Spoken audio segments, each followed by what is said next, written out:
Yeah, Bianca, Joe Biden had this great word for Iran, don't. That's all he said, don't. Well, they did it.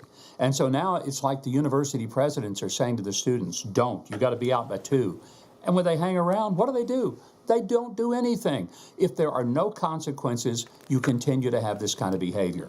The only thing that stops it would be serious consequences. And I'm not talking about putting a zip tie on them, taking them down to the New York City precinct for 20 minutes and then letting them go so they can get right back to their criminal activity. I'm talking about serious consequences, charge them with felonies, permanent expulsion from the school, forfeiture of everything they've spent, and also publicly identify them so employers will never hire these people, because who would want to hire someone who would do this kind of stuff? And deport ones that are here on visa.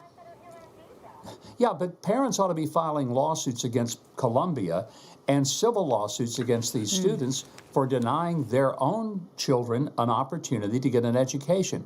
And one final thing for me, I'll tell you, this hatred toward Jewish people, I'm a Christian, not a Jew, but I love my Jewish friends, and I want every one of my Jewish friends to know that I believe that 99 9/10% of Christians in this country stand with our Jewish friends. We are appalled by this activity.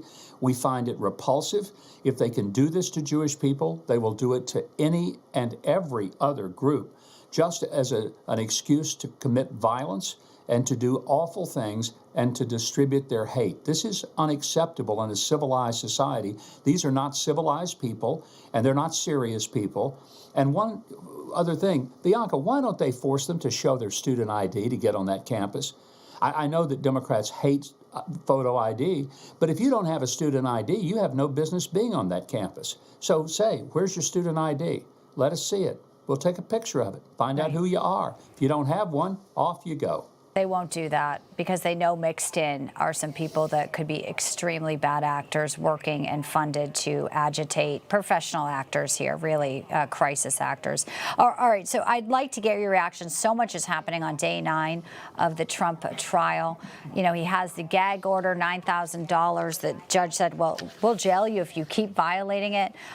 But this poll, I'll put up the numbers here. Most people, almost 26%, say, I don't think he's going to be, only 26 think he'll even be convicted in this. In fact, 41% in this latest poll, if we can put up the numbers, say, I don't know what's going to happen with this case, because it's really just a salacious gossip story at this point, Governor. There's no crime. This is all a show trial. Merchant is maybe one of the most disgraceful people to ever wear a black robe in a courtroom. He ought to be disbarred. This is ridiculous. He gave money to Biden. His daughter's making money off the Biden campaign, colluding with Adam Schiff and other crazy people on the far left. This is a travesty. But the sad part is, it's not just about Donald Trump. This is about weaponizing the courtrooms so that you can go after your political opponents if you have power. Here's a little message for them. They're not always going to be in power. Keep up stunts like this and you'll lose it quicker than you think. And when you do, you may rue the day that you use the criminal justice system to try to go after your political opponents instead of just trying to say, we have better issues, we have better ideas, we'll beat you at the ballot box. That's not what these guys are doing. They're trying to destroy our elective process. I wish Liz Cheney would hold a hearing. I know she's not in Congress, but if she's so worried about insurrection and election interference, she's got the biggest pile of it sitting in front of us right now that we've seen.